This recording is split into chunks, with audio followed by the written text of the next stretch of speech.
This video shows you how to select the optimal inhibitor fluorescent tracer for your kinase of interest so you can perform a kinase binding assay using an HTRF kinase binding discovery kit.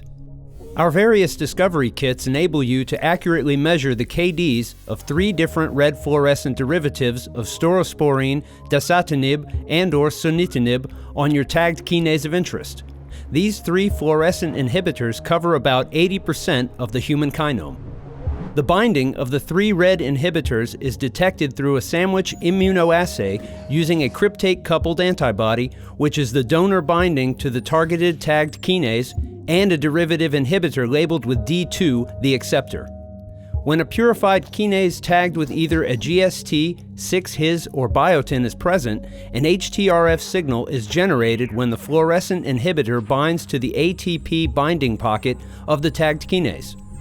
The HTRF signal increases as increasing concentrations of fluorescent inhibitors are added and will saturate depending on the dissociation constant, or KD, of the fluorescent inhibitor to the tagged kinase. Let us show you how to proceed with the kinase GST binding discovery kit.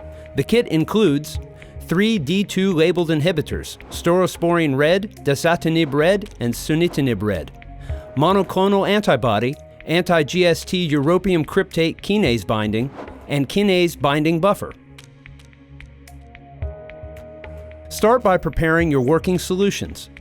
Dilute 100-fold the anti-GST europium cryptate antibody with kinase binding buffer. Dilute your stock solutions of GST tagged kinase in kinase binding buffer to 20 nanomolars. Dilute 25-fold the 25 micromolar stock solution of each inhibitor red with kinase binding buffer. Since inhibitor red stock solution contains DMSO, we recommend that you prepare a kinase binding buffer containing 4% DMSO to proceed with subsequent dilutions. Prepare half-serial dilutions of each inhibitor red. Start by dispensing 100 microliters of kinase binding buffer with 4% DMSO. Then add 100 microliters of inhibitor red dilution at 1 micromolar. Mix gently and repeat the half-serial dilutions to prepare the following inhibitor red working solutions. Don't forget to prepare an additional negative control that only contains kinase binding buffer with 4% DMSO. Now it's time to start your assay. Dispense 5 microliters of kinase binding buffer into each well. For total binding measurement, dispense 5 microliters of your GST tagged kinase to each well. You may substitute this with kinase binding buffer for non-specific binding measurement.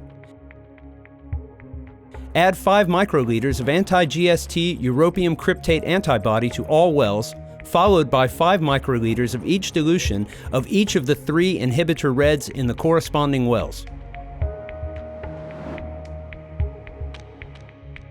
Seal the plate and incubate for 1 hour at room temperature.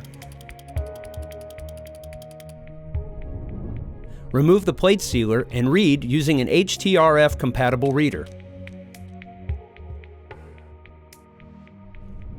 In this example, the dasatinib red and sunitinib red have low affinity to the kinase, leading to a low TR fret signal. On the other hand, the TR fret signal for staurosporine red is strong, which means binding between the tracer and the kinase is strong. You can therefore precisely determine your dissociation constant, or KD, of the staurosporine red to the tagged kinase. That's all there is to it. You can successfully select the best fluorescent inhibitor to set up your kinase binding assay in less than 2 hours. Cisbio offers many spare reagents to help you characterize your inhibitor drugs on your kinase.